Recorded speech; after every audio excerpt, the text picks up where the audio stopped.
All right, Yama, we're here after a big win from Notre Dame over Georgia Tech. We'll be answering your questions here soon. If you want, you can just ask your questions by popping in over on the side there, and make sure you put question before the question you want to ask, so we know for sure that that's what you're looking to do, and we'll get to those questions as soon as we can. But first of all, Jamie, let's just kind of get started here.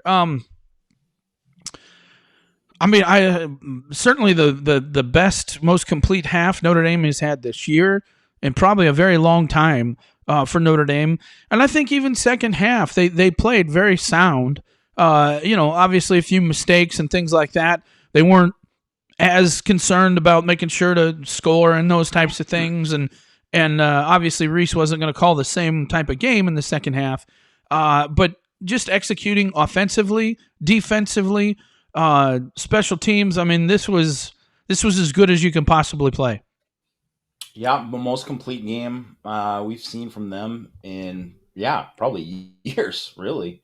That you can think about because Notre Dame has won a few of these games, but maybe they had some breaks to get there, or where teams, maybe did more on offense, but then Notre Dame got stops or got timely, plays on defense. But just, I mean, it was just pure domination from the start. It was a great game plan by Tommy Reese. Had a great game. Marcus Freeman had a great game. There's just nothing you could really pick apart in the game. Even when the backups came in, especially on defense, like, I mean, guys were playing hard and still getting after it. And Georgia Tech was just completely overmatched, and they just, they look like they had guys who were kind of quit on the season, to be honest. Yeah. But that's what you do to a team that quits on the season, and you know what? It doesn't always look like that. And for Notre Dame to come out and have a game like that was phenomenal to see. Really was. And the other thing that's impressive is the fact that Notre Dame was able to, a lot of the seniors, guys that are gone, were able to have big days today. And it's just really nice to see Myron getting his play. I think, offensive line, I thought they played pretty well, obviously. I think Lugg had his struggles in the very first drive, but after that seemed to settle down. And then, I think Patterson, that whole group played well. Love to see Kyron get some plays in there too. And defensively, it was just as good as you could possibly play. And no major breakdowns. I mean, I think that they were pretty limited as far as what they could do offensively. But Notre Dame really didn't even give them a chance in this game. And I just can't be more impressed than how they played. Yeah, they couldn't even take any deep shots because they couldn't protect that long, right? They didn't really even have a chance. Notre Dame's D line was winning clean. They dominated the game. Just overmatched up front. Georgia Tech was overmatched up front that whole entire game. And really, like, even some of the guys who were like Georgia Tech's best players on defense, you were outclassed today, really. And I think if you look at Georgia Tech for this season, you would have said like they're a better team than this today. Certainly played better against a lot of teams, and no one had done this to them. No one had done this to them. And I mean, we talked about last week and style points and all that, and this is exactly what you got to do on a day where Ohio State destroyed Michigan State. I mean, if say Notre Dame won by 14 points, and it's not like a bad win when you win by a couple touchdowns, but this is just what you got to do to teams like this, and what you got to do when you're trying to fight to try to get this, attention from the committee. And I mean, it really, they 3 straight games they haven't given up a touchdown, right? So that's the kind of domination that you want to see. And when you're playing against, and the competition has got worse, right, for them over the last few games, but that's what you do against the bad competition. You dominate them, right? So it was exactly everything that you needed from that perspective. Yeah, I just couldn't be more happy with the way everything kind of unfolded. And Jamie, a lot of young guys got some good playing time as well. Love to see Audric out there, man. He looked good. He really did. He did look really that good. that was outstanding. I think Chris Tyree is starting to look like the player. There was a hold on that one play, which I didn't see with Mitchell Evans. I don't know where that came from. Obviously the guy fell down, but you can fall down as long as the guy's in front of you.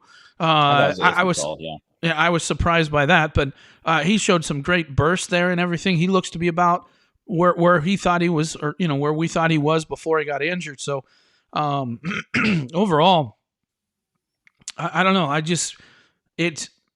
It's one of those days where you could just sit back and just kind of smile and not worry about a darn thing. Yeah, that's And really what. it's been a while since we've been able to do that. I mean, I don't think any of the games have been close. I haven't been any concern about them losing, but they were just in total command today, and it was fun to watch. And a lot of guys got some very important playing time. Rocco Spindler got in there, and I thought he looked pretty good when he had his chance to get in there. A lot of young receivers got a chance to get some time out there. It was crazy though. I knew that Georgia Tech's defense was bad, but boy, there were guys wide open running all over the field today. I mean, I don't think I've ever seen that many guys wide open. And Cone could have taken his pick on who to throw to on most of those throws.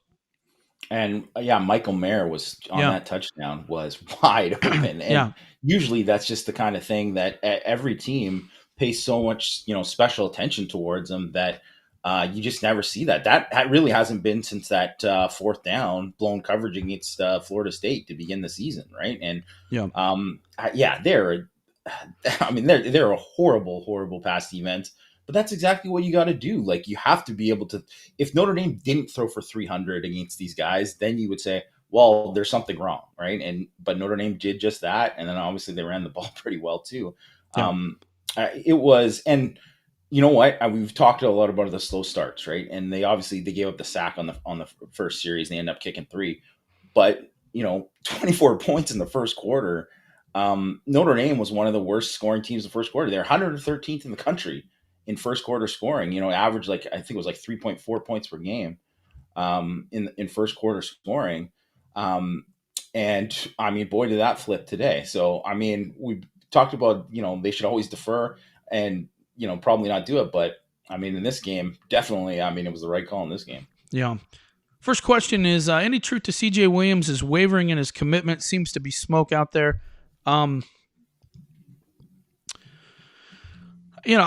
never been sold that he loves Notre Dame. I think it's a situation where, I think he likes Notre Dame. I certainly do. But if to be honest with you, I'll just say this: if he wants to go to USC in that situation, and then more power to you. Go to USC. That's the way I feel about it. Because if you can't see what's happening here at Notre Dame and you don't want to be a part of it now, then I don't know if that's a guy you want on your team. If he's wants to be in Southern California, then he should stay in Southern California. That's just the way it should be. And I don't know his thoughts or feelings. I've read a lot of the stuff he said. I don't know. I don't know what to think on that. And I've heard Junior's at the game as well, and those guys have been to a couple games, and I'm sure Notre Dame is aware of that. And that's certainly the big game to be in, and that type of thing. But what are your thoughts on this, Jamie? Well, I also think too, when it comes down to it, like a modern day kid, like modern day kids go to USC, right? Well, they almost all do, right? And you get a few that sneak out, right? Ricks went to LSU the other year, but there's not a lot of guys who leave, and even especially guys who are there the whole time, because it's really just like a factory for that. So I don't know, there's always a pull there for guys who want to stay home, but yeah, like you said, like it's a terrible situation there. Yeah. They're not going to be good for at least a couple of years, no matter who takes the job, right? So, I mean, if that's the case, then I mean, what are you going to do? But we'll see what happens. But certainly, I do think whenever there's smoke, there's usually fire behind it. So we'll see how it goes down. But a lot of times you would have said, look at Logan Diggs was a guy that, I mean, it really looked like he was going to go to LSU a few times. Sure. Right. And then Notre Dame ended up keeping him in the end, and it's worked out pretty well. So you just got to wait. It's going to be a battle. Well, we already have a Morian Walker kind of, in the Yeah, you never know. You never know with him. yeah, it's in the uncertainty column, and certainly I think you're in the same situation now with C.J. Williams. Boy, if they lost both those kids, that would be a tremendous blow to the recruiting class. We got to hope that doesn't happen, and that Dell can kind of lock this down, and Tommy can get on the phone and lock this down. But it's just one of those things. It's like I don't know. I don't know. What are you going to do? It just is what it is. All right, if you've got some questions, make sure you type in question, and then we'll go ahead and answer them. Just put it in the chat, and we'll get to it. So, next question, top to bottom, is this the best running back room since? I can't even remember, since the Holtz days for sure. I can't think of any situation where they had more quality running backs than this. And I mean, Sebo didn't even play, and to be honest, Sebo's probably the fifth best guy, maybe. I'd say probably. Yeah. I think Audric, the only reason Estime hasn't played is because they wanted to kind of reserve his red shirt. They've been extremely high on him, and if you saw today, you understand why. A guy that big, moving, his feet that well in the hole is rare. And you add some confidence with that, and holy crap, is that guy going to be good? So, and I thought he found some lanes that weren't obvious, and that's rare for a freshman because they usually just want to hammer it up in there. But I thought he showed good patience today, good balance, and it's a good situation all the way around. So, once again, folks, if you have questions, feel free to ask us. Just pop in there in the chat section, put question, and then feel free to ask Jamie and I whatever you want. Probably isn't going to be a long one because there just isn't much to talk about. I mean, there just really isn't when you think about it. Michigan State got smacked just like we all thought they would. I mean, that was a paper tiger, big time, which makes me wonder how bad Michigan's going to get smacked around next week. They'll probably learn a little bit, bit from their letdown against Michigan State. But at the same time, I think Ohio State may be the best team in the country. I don't think the Big Ten's that good, but boy, when you can smack somebody around like Michigan State right out of the gate like that, and then to have absolutely no answer, offensively, and they had none, I think that says a lot about where they're at right now. Your thoughts? Yeah, I think, it's Ohio State obviously is just, man, they just have so much firepower on offense that they're just going to be able to score on anybody. I knew they were going to get out. I knew they were going to outclass Michigan State today. I just knew it. And it's not that Michigan State's not even a bad team. Like they play hard. They just are.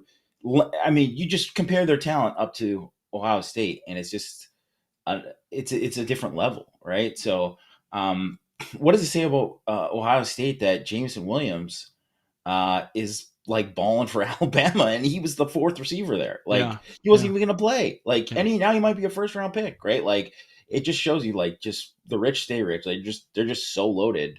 And I think when you look at it, where and CJ Stroud, like obviously he's an Elite 11, MVP kid and whatever, and all they've kind of done there.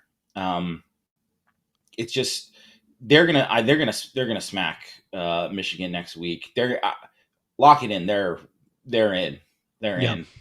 So now you got to see what happens with Cincinnati. Obviously, they're winning big today, and that's great. But you got to see if they're going to win the conference championship game, and you kind of see what goes from there. Oregon, they got two tough games left, so we'll see.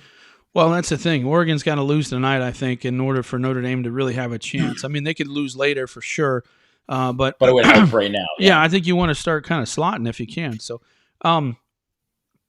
next question. Buckner didn't have the greatest game today. Was it poor play by the second-team O-line, just an off day for him, or early signs of something more serious? I think part of it was O-line. I think part of it was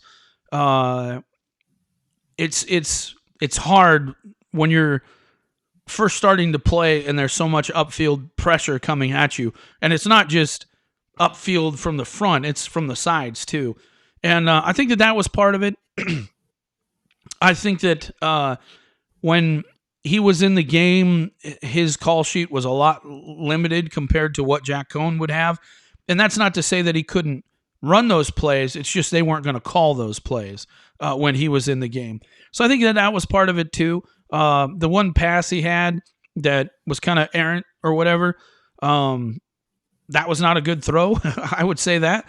But I didn't think it was, if I remember that, I think there was somebody in his way when he made that throw, like standing up with his arm. He tried to kind of like... Yeah, just kind of tried to sidearm throw it around him. So it looked ugly, but it was because somebody was in his way. It's just hard when you only get so many reps to make something happen. I think it's amazing. Like the first drive, they march right down there and do exactly what you think is going to happen. And then, the second drive wasn't quite as good, and it is what it is. But I don't have any concerns about it. I do. I mean, obviously, this is a kid who needs reps, and it would be nice if he would have got more. The next question is this one here, which was, hang on. Were you surprised Buckner didn't start the second half? I thought he could have come in sooner than he did. But Jamie, I think that says more than anything that they don't see Buckner kind of pushing to kind of take over at this point. You know what I mean? I don't think that. I think this is a Jack Cohn show based off of the way they used both quarterbacks today. I think this is a Jack Cohn show the rest of the way, just based off of what we saw today. And I don't know. Maybe that's a good idea. Maybe it isn't. We'll find out. I think, too, with Cohn, it was senior day. Yeah. So I think especially with the start of the second half, like they want to give him one more, series in the second half and just kind of then take him out, whatever, give him a chance or whatever there. Like, I think that had a lot to do with them giving him the first series of the second half. But I mean, Buckner came in after that. And then obviously, I mean, they called the dogs off, right? Like they put in the second team on line. And I really do think that was a big part of it. Yeah. And then the other part is that you look how many reps this guy actually has of being a drop back passer. Not a lot. Hardly any. Right? Most of his throws are RPO, stuff out of the pocket. And that is stuff that they should feature him, but they need to work on this other stuff. And so, I mean, today was a day to do it, but I think the score got out of hand to where they really couldn't do it. And I think I probably would have put him in sooner myself, but I understand the Jack Cohn situation, blah, blah, blah. But I would have put him in sooner because Jack Cohn could be out tomorrow. You know what I mean? He could get hit by a bus tomorrow, God forbid. But I mean, there's a lot of things that could have happened. He could have got sacked and had his ACL torn in one of those drives. There's a lot of things that could have happened. But it's, I mean, there's really nothing to complain about at this point. I mean, 55-0. I mean, you just kicked the crap out of him. And again, I think you're right. Senior day, I think, had a lot to do with that as well. Next question. I know Taylor missed on Shipley, but these Plan B guys look great. Very patient and disciplined. Taylor's flown under the radar and done a great job. Your thoughts? What do you think, Jamie? I think he has done a good job, right? Like, I think mostly when you're looking at is evaluation, right? Because after they went all in on Shipley, right? And they lost that battle. They went all in on Tyree and they won that battle, right? And then they tried to do the same thing with Shipley. It didn't work. Well, you know what? Not a lot of people thought Logan Diggs could be an elite guy, and they went in on him early, and that was a guy that they prioritized. So you have to say that and then saying Estime too, who was, a Michigan State commit, not a guy it wasn't like he had Alabama offers or anything like that. Like he wasn't seen as, he was like a late rising guy who had a great senior year, right? Yeah, no doubt. And they decided to take him. And now both those guys look like they can be really, really good, right? So you have to give him credit, and you have to give him credit for how he's coached the guys too, right? Because that's the thing. All of these guys have improved, and that's what's what is really encouraging. Like Kyron Williams has a lot of good natural instincts, but you can see the ways that he's improved as a runner too. Yeah, yeah. All right, if you guys got questions, feel free to give us a question, and we'll go from there. There's a lot of comments in here, but I don't see a whole lot of questions. So, Here's one right here. Hang on. What are your thoughts on ND fans that don't want to play in the playoffs and would prefer New Year's Six? Personally, I think it is ridiculous. What are your thoughts, Jamie? I think once you get close to the dance, like once you get close good enough, like you should want to try to get in. You should want to try to get in. And as much as I don't think it's like a good matchup, if they're like 4 seed and they have to play a loaded Georgia team, you just would rather have that than be fifth and then play like Wake Forest or whoever in a bowl game, right? And obviously you don't want to get blown out. No one wants to get blown out, right? No one wants to get beat down by Alabama. But I don't even think like Georgia's really good and Ohio State's really good, but they're not like that Alabama team. They're not like that 2018 Clemson team. So I mean, I don't think Notre Dame has a national championship squad, but if you're this close to it, like you want to get in it, you want to be able to compete. And I think to say also that you were in the playoff 3 or 4 years, that's like a very exclusive club, right? It's Alabama, it's Ohio State, like Clemson, because they were 3 years in a row and obviously not this year, right? That's it. That's it, right? So you want to be involved in that.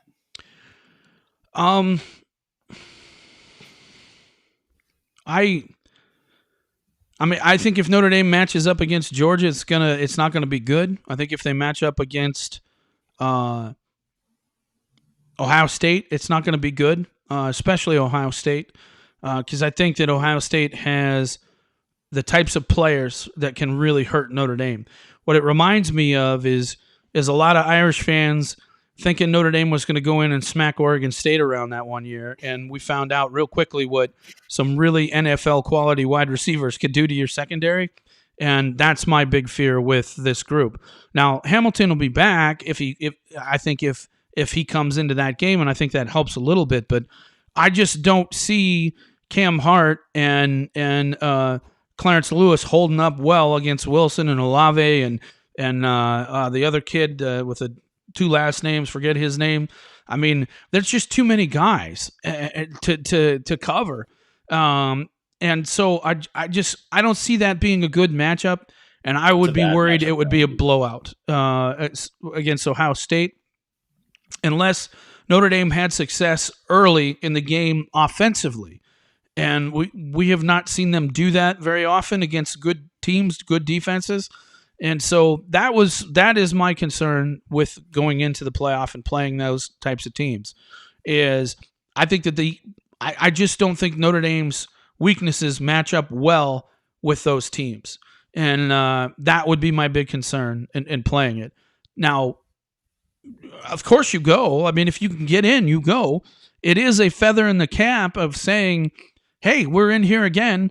But I don't think it's a really great thing if you go, hey, we're here again, and boy, we got smacked around again. I don't think that really helps the situation, but that's just my personal opinion. So, of course you're going to take it. Of course you're going to try and get in.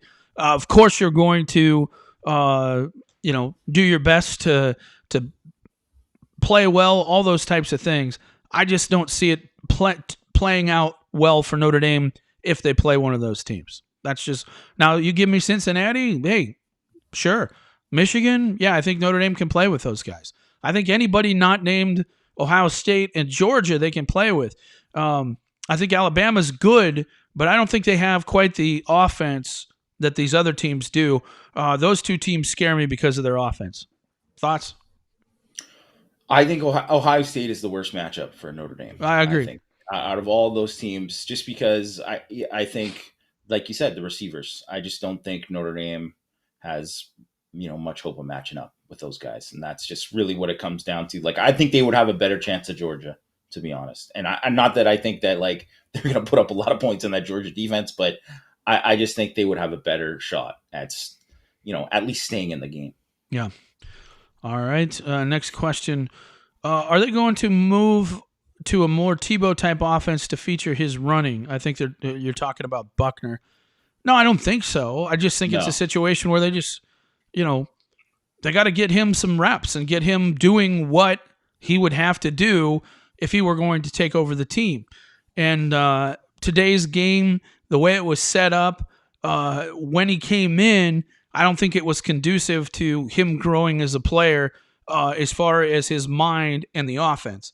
I think he was out there running what he knows and running a very limited playbook because of the score situation. Thoughts, Jamie?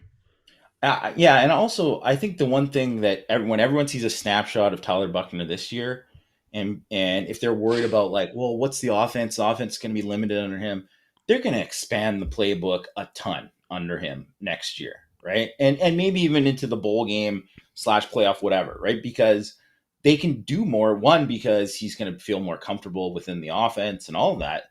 Two, but the other thing is that if he is the guy and that he's the guy that they think is their the offense is going to be built around, then they're going to build around him, right? So right now, they can only do so much because they have to be able to do all the things that they think Jack Cohn can succeed at, right? And they have to build up all those things too. And then they have still packages for Buckner, but it's not the same, right? It's not the same as what you would see, and it would be much more diverse, a ton more stuff that you'd see when Buckner, if he becomes the guy. All right. Next question. Still no Drew. Any thoughts on this? Wow. I think they wanted to get the other guy in just to give him a rep, to say that he played, to get in the books.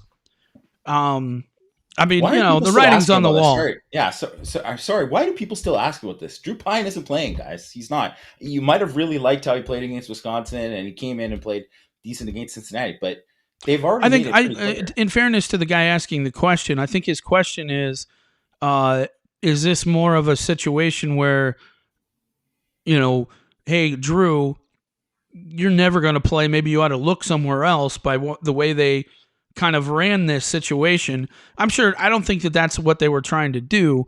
But regardless, if I think I'm Drew, I realize that, unless Tyler Buckner gets hurt, I'm not playing.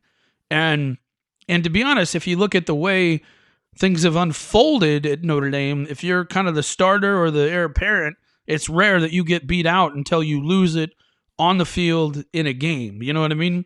So I think that the competition, if he sticks around in spring, will be, more open or whatever. But will he have the legit chance to win the job? And if I'm Drew Pyne, that would be a question I'd be asking myself. Your thoughts? Yeah, I think they've kind of put the writing on the wall here for the last few weeks that even when Kelly has kind of mentioned about like, oh, that's more for next year for Tyler and all this, like I think the writing's on the wall there that yeah, he could. I think they're if Drew wants to stay and he wants to get his degree and he wants and that's a priority for him, and then he says kind of like, well, screw it, I'm going to do everything I can to try to compete and try to win the job. He can try to do that, but they're stacking it up against him right now. And that's just how it is. Like if they thought he was going to play or help them this year, he would have been playing. He would have played in this game, right? He would have played for sure in this game. Yep. Next question. How far away is Fisher from being ready to play this year? I don't think he'd probably play until the bowl game or the playoff game, if he'd play at all. Could he play next week? I don't know. But I don't think there's any point to really play him next week unless, Josh Lugg's back starts to get even worse.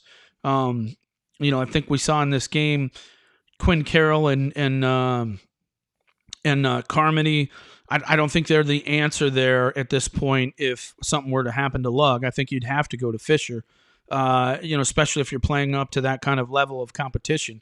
So I think what we'll see is Fisher will probably be, if he's going to play at all, will be primed to have a shot to play in that, the playoff game or the bowl game, if at all. Anything you want to add, Jamie? No, just I think that's exactly how it is. Like I no reason to kind of rush him into this Stanford game with the way it is. Give him the extra time that he needs to get into not just he might even be structurally good to go, but you got to get into game shape. You got to be able to do that. So yeah, get him right for the playoff or the bowl game. All right, next question. Any chance Marcus Freeman is a head coach in waiting? I don't want to see him walk. Also, do you have a plan in case Jamie and Matt are poached by the ND as assistants? Well, I'll tell you this. I'll tell you what it is. Matt and Jamie both think that they should be assistant coaches at Notre Dame. I think they both feel that way, and are smarter than everybody else. But as far as Marcus being a coach in waiting, no, I don't think that's the case. Do I think if Kelly left tomorrow, he'd be considered? Yeah. Would he be a strong candidate? I don't know. But I don't think that they've told him, hey, you're head coach in waiting by any measure at all. Thoughts?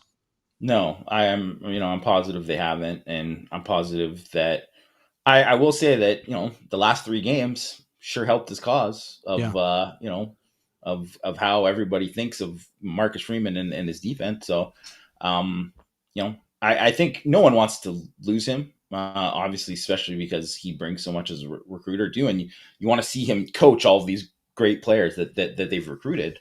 But when a guy's doing a good job, there's going to be some people after him. It's definitely going to, he'll probably have some interviews this offseason. Yeah. Sorry, I'm watching this Wisconsin-Nebraska game. Martinez just threw a nice throw. You don't see that very often. Underthrew, otherwise it would be a touchdown. But they're knocking on the door. They're at about the 8-yard line. So we'll see what happens here. Next question. Is Indy going to be after Julian Fleming when he declares for transfer portal? I'm from Mount Carmel, PA, and I know his mom. Did Indy recruit him?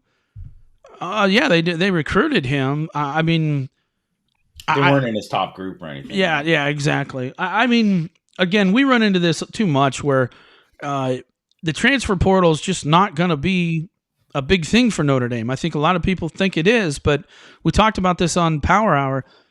You have to go through a process to get into Notre Dame, and part of it is obviously grades.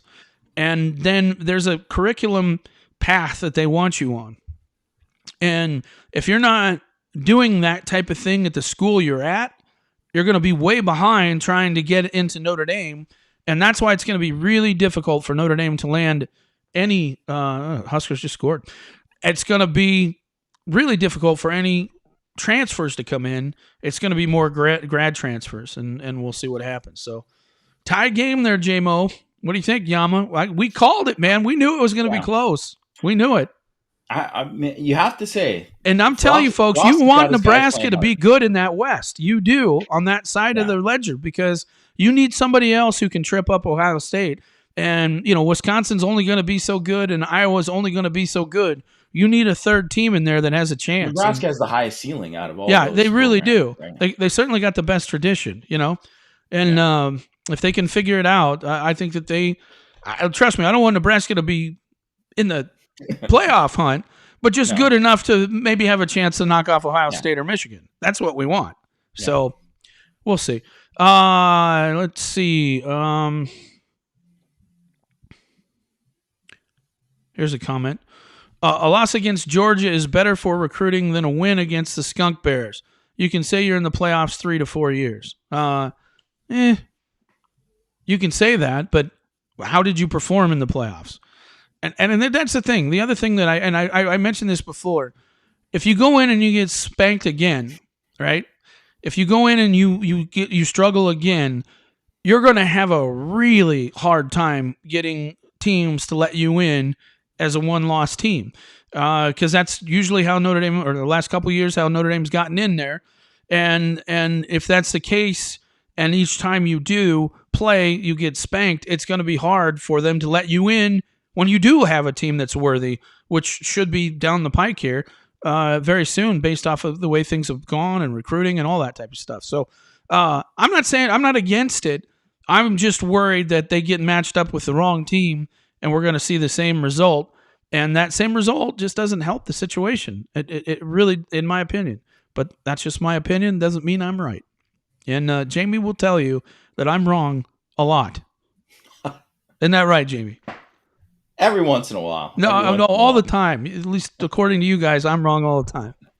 According to Matt. According to Well, Matt. yeah, Yeah. pretty much. But I am wrong too. So, Yeah. question: why was the offense so much more effective today than last week? Just better execution, weaker opposition, or something we changed schematically? I have a few thoughts, but go ahead, Jamie. Well, I do think Georgia Tech's defense is even worse than Virginia's, so that is part of it. I think the part that we talked about before, where they had kind of given up, I think there's a lot of guys who gave up, especially after they gave up the first couple scores.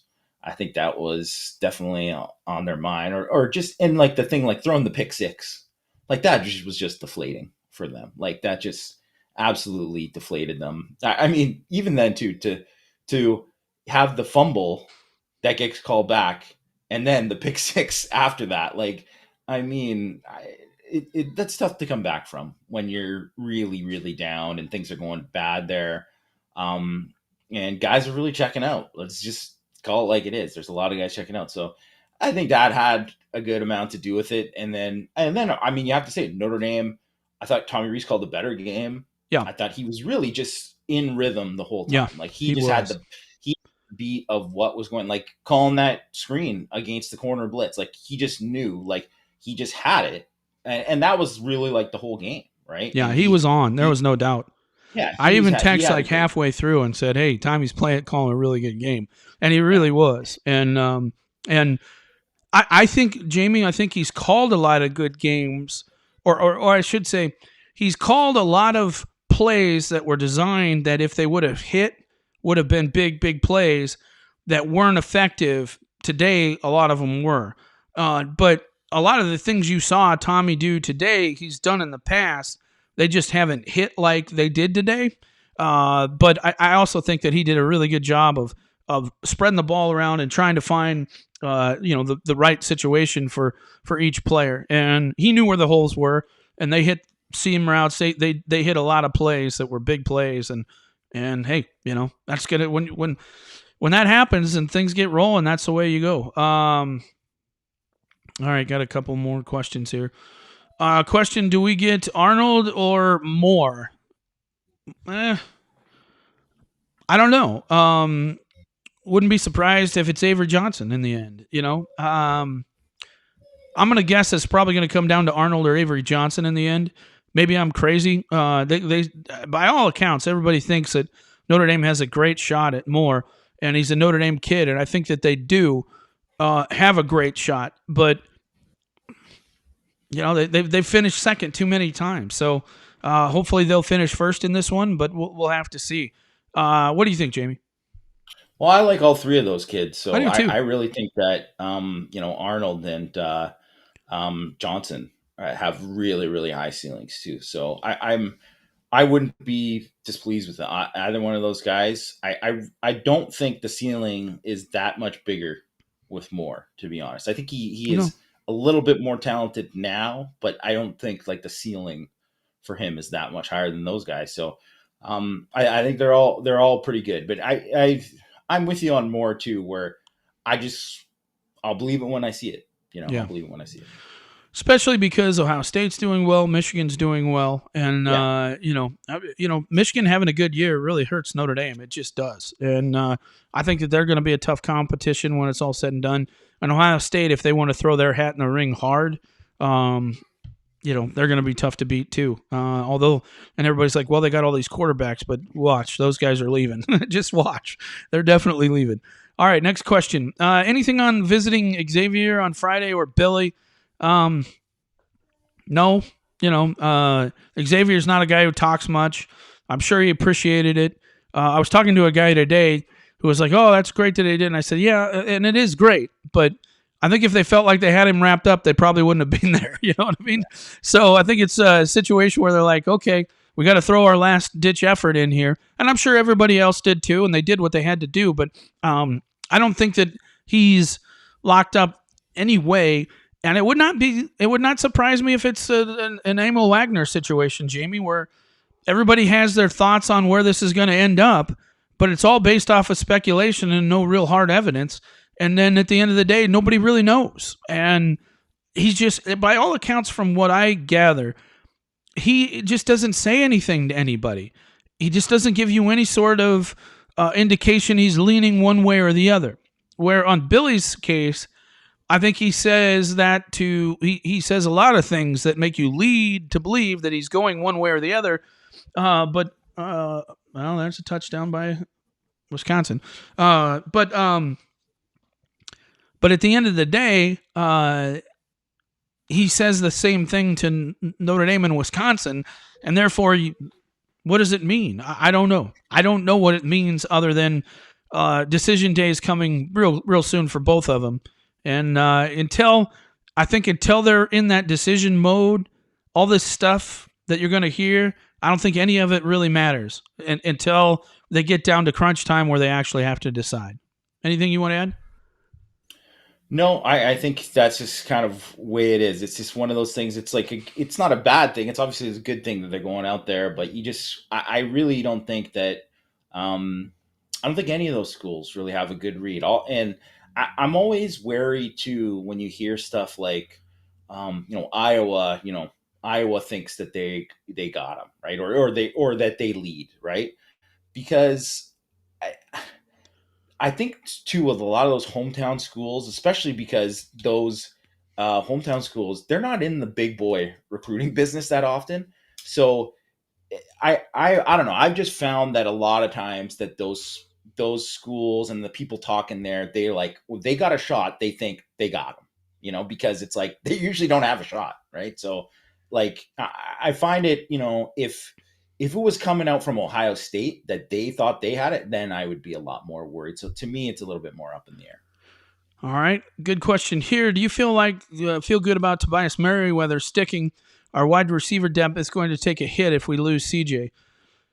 Yeah, I mean, I do. He's not going to go to Washington. I can't imagine him going to Stanford either.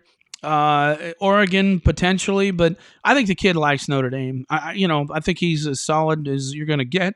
And who knows what happens with CJ? Long way to go. I'm sure Notre Dame's going to be out there. I'm sure Brian Kelly will be out there. Right after the Stanford game. Exactly. So as long as they can weather that storm and Kelly can get out there, I think that hopefully that will smooth the waters a little bit and that type of thing.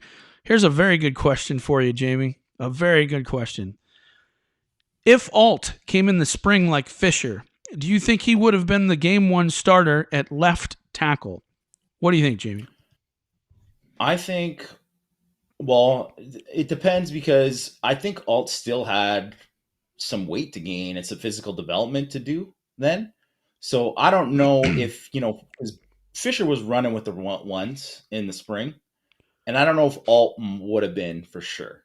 He might not have been. I think it would have helped him be there, but I don't know if he would have done that for sure. I think there's a better chance that he might, even if he was the starter at left tackle, that him and Fisher would have been both the starting tackles. Yeah. I think that would have been probably the most likely outcome. And I don't think they would have wanted that because two freshmen, but I think that would have been the outcome. Here's the real question for you, Jamie. Do you think, because I think Fisher was going to start regardless. I just think he's going to start somewhere. He was definitely going to start at left tackle, I think, because one, he earned it. Two, he's, the ceiling is huge. But the better question is, if Alt had been here for the spring and looked like he did, would have they started Alt instead of Josh Lugg? And I already know the answer to that, and I bet you do too. And I think it would have been a mistake. Yeah. And well, I also think though that they took a while to get to Alt. I think if he was here, this is one thing I know for sure. If Alt was here in the spring, they wouldn't have waited till Virginia Tech to start him. Yeah. No way. Yeah. He would have started way sooner. Yeah, I think so too. Next question. Why is that not showing up? Come on now. Has Logan Diggs passed Tyree on the depth chart? I don't think he's passed Tyree. I think Tyree's just getting healthy again. But I bet it's a one, or a 2A, 2B situation right now. And I think if Tyree wants to hold on to his job, he's going to have to start making some big plays because Logan seems to make a couple every game. Now, if you look at Logan's yards today, there was nothing impressive about that. but he had a couple really nice runs for touchdowns. Those are hard. I mean, if you can get in the zone, and Logan has the ability to find those little creases, and I think it's gonna, if he continues to do that and score, it's gonna be hard for Chris Tyree to hold him off. It really is. I think what you're gonna see is Tyree. He'll start to get more and more carries, but he's gonna have to do something with them in order for him to keep that job. Your thoughts? Yeah, and I think right now I wouldn't even say that Diggs might be getting more carries. He might still get more carries the rest of the way, but Tyree is more trusted as in pass protection, as a receiver. When they go 21 personnel and they have the two backs, it's almost always Tyree and Kyron.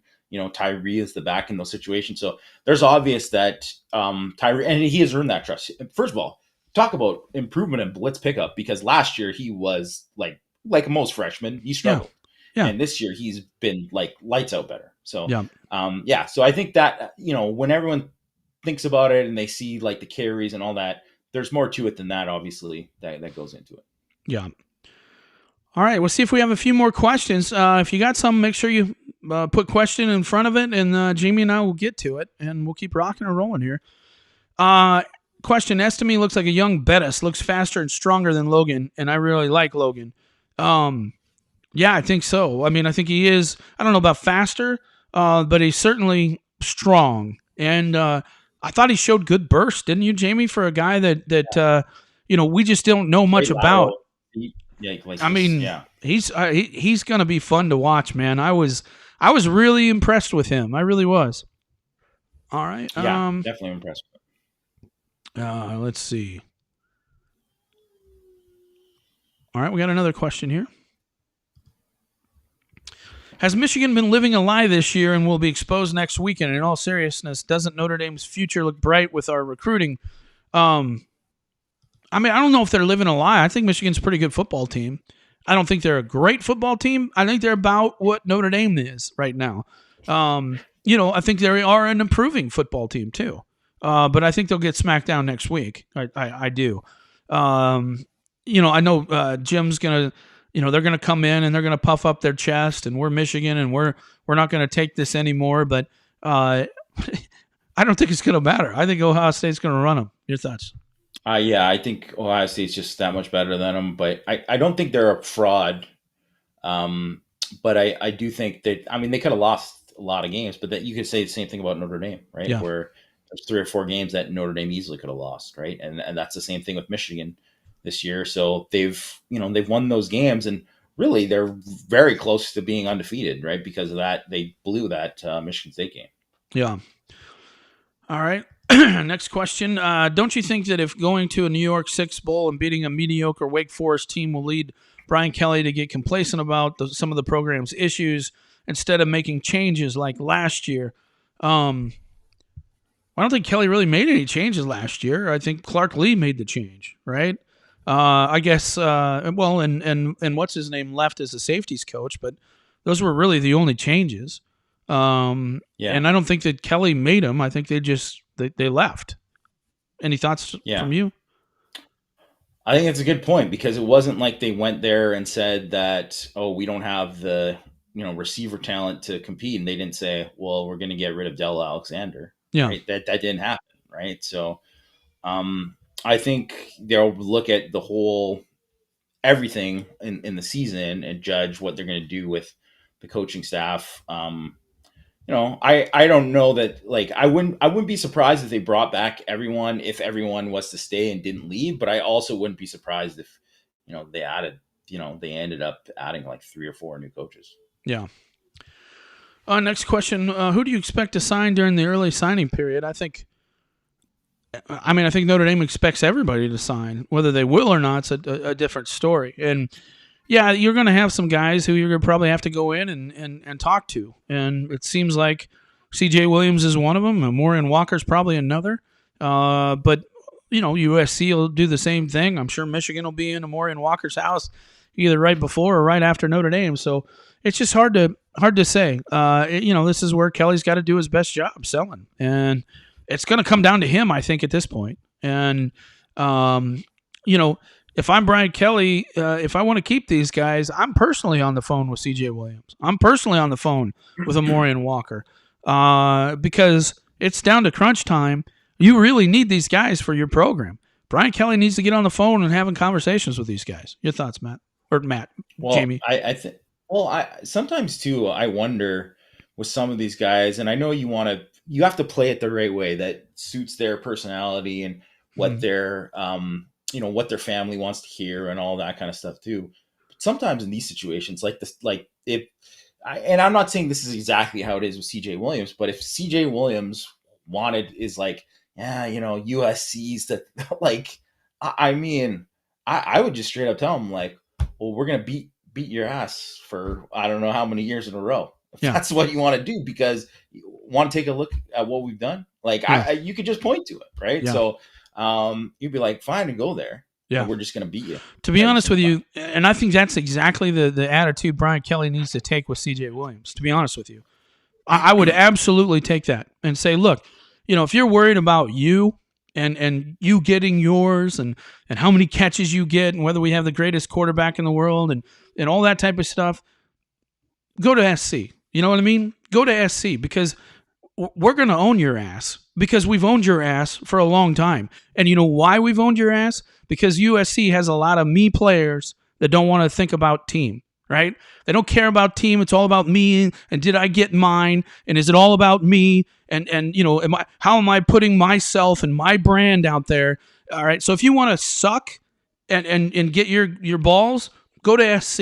If you want to have a chance to win a national championship and you want to beat SC for not recruiting you and make them pay for it, then come here and I'll help you do that.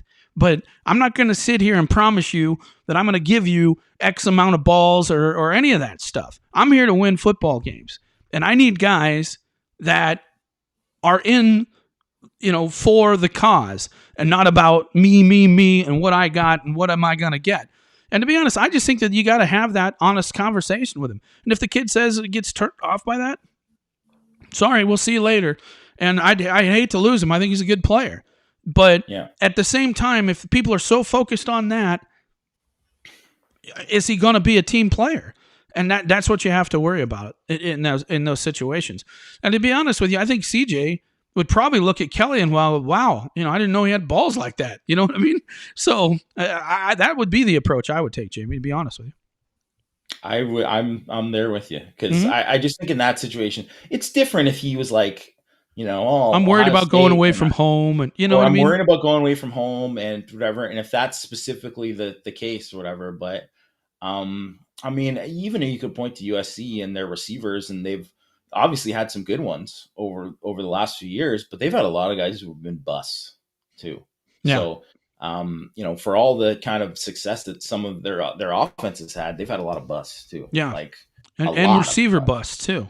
But again, Yes. I think it's one of those things, man. If you got that attitude, are you even going to be worth taking? To be honest with you. Yeah. All right, last question. Or we have, I think, a couple more. What do you think the starting O line will look like next year? Will our O line go from weakness to strength next year? I think it'll be a strength, but you're going to have a hard time replacing Patterson. You just are. And that's a really key position. There's no question. I think they'll be good at tackle. I liked what I saw today in Rocco. He just needs to get a little bit stronger and a little bit more experience. But I think he can be a plus guy that if you put Kristofic, on one side and Rocco on the other, I think you're going to be good. The center position is the one that kind of worries me just a little bit. And then we'll have to see. But I think they'll be okay. I think it'll be a good strength. Any thoughts from you, Jamie? I think it's gonna be pretty good. But I think, the one thing that we know is they're gonna it's gonna be young, right? It's gonna be young, and they're gonna be pretty inexperienced, right? So I think we have to adjust expectations for how good they're going to be at the start, because I have a feeling by the end of the year they could be one of the best in college football. But I wouldn't be surprised if you saw a little bit of ups and downs early in the year. And I know you don't want to hear that. No one wants to hear that when they're going to play Ohio State first, but that's probably a reality. Yeah. Let's see. What is your back season grade for Freeman and Reese since the break? Feel like we were all hard on both of them. They both seem to be sharply turning the corner. Missing starters too. What do you think, Jamie? Um, I mean, I think that I think I would probably, when you consider how things have gone for Freeman, and especially like they played tougher defenses in this time, and they haven't had Kyle Hamilton. I mean, he's got. I mean, I don't know what I would give him. I would give him incomplete until they finishing at Stanford, but I mean, it's got to be a pretty high grade right now for what they've done and how they've adjusted and some of the personnel choices that they made. Obviously moving Ramon Henderson into the lineup and yeah, and they've just the defensive staff in general. And then I think obviously, you know, September they were like 94th or something like that or maybe it was 96th in yards per play in the month of September. And they're going to be top 15 after this game. They're going to be top 15 a month of November. Yeah, they're playing bad defenses, but they're exploiting bad defenses, and that's what you want to see. Yeah, I mean, I think that they've both been kind of dealt a bad hand, at least initially. Um, I think they had an underperforming offensive line they didn't think was be as bad as it was. I think they had some bad luck at wide receiver early. So for Tommy, it's hard to really say. I haven't liked everything he's done, but I think he's managed the situation well, all things considered. Um, I mean, it's certainly a B, and then we'll see after that. Does it climb to B plus? Does it climb to A? I think it depends on what we see the rest of the season. But certainly they've come a long way since they were. For Marcus Freeman, I I think initially he was trying to run something that just wasn't going to work for him, and because of that, I think that was a tough situation, and it was hard for him. It was hard for him to handle the situation, but I think he slowly got things together.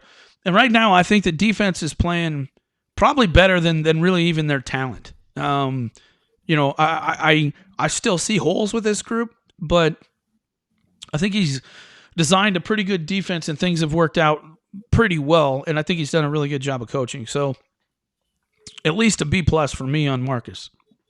Anything you want to add? Yeah, I think I would probably give him like an A minus, to be honest. Like, Yeah. really, just think they've kind of turned it up, and it's what you said, that they've played above the talent Yeah. in the second half. So I think that they have played yeah. above the talent. So you got to give them a lot of credit for sure. Next question. Which coach that USC could hire would give them most nightmares? For me, it's Joe Brady. Yeah, I mean, I think that would be a tough situation. I think if Dave Arnada showed up there and they learned something about toughness, SC could be really, really difficult. And that's the problem. SC, to me, when they have struggled, it's been because they can't run the ball and they don't stop the run very well, and they don't have mental toughness, and they get a lot of kind of front running kind of coaches and guys that just aren't interested in building the program the way it needs to be.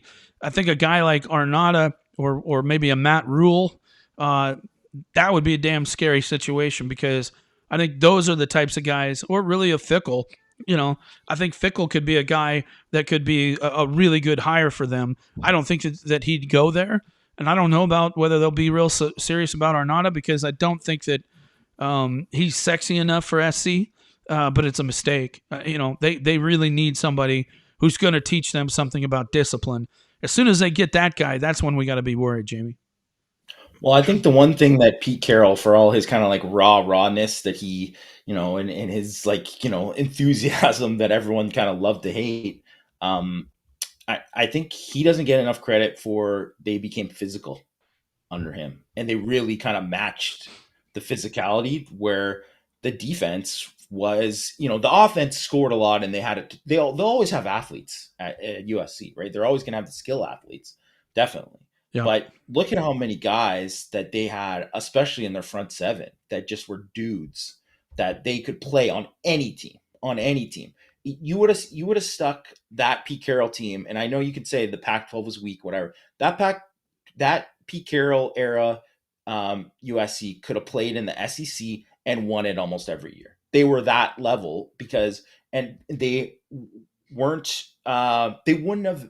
A USC team today playing the SEC get destroyed because up front they couldn't handle it. Yeah. But that then it was different. So whoever they got to do, if you're as a Notre Dame fan, you're just hoping they don't get somebody who is able to improve them in the trenches, because that's where they're really, really missing. All right. We already talked about Pyne. Sorry. What about this one? Question: where did the super chat go? I can't donate to the scholarship fund. Well, I don't know. It should be there. Is it not there? Did something change? I don't know. I thought you could donate. Is it not available? Did I do something wrong? Did I screw something up? Poor Kai. What are we going to do, man? I don't know. We needed those extra $6 this week. Right? Yeah, I'll take it. All right. Every little bit helps. But I appreciate that. I don't know if I screwed it up, but it used to work. I've never actually used it because I'm never on YouTube or any of this stuff unless I'm actually doing this. So, all right, folks. Well, that's going to be it. I don't think we have any more questions. And it's been an hour, so Jamie's got to get back to writing. Hope you enjoyed that. We will talk to you on Power Hour on Monday, where we'll break down this game. We'll talk about Stanford as well. Be a short week on Power Hour because of the holiday and all that type of stuff, so we probably won't have as many shows. But we'll have a good 2 or 3 for sure. So we'll see what happens, and we'll go from there. Thanks for listening, folks. We will talk to you on Monday on Power Hour.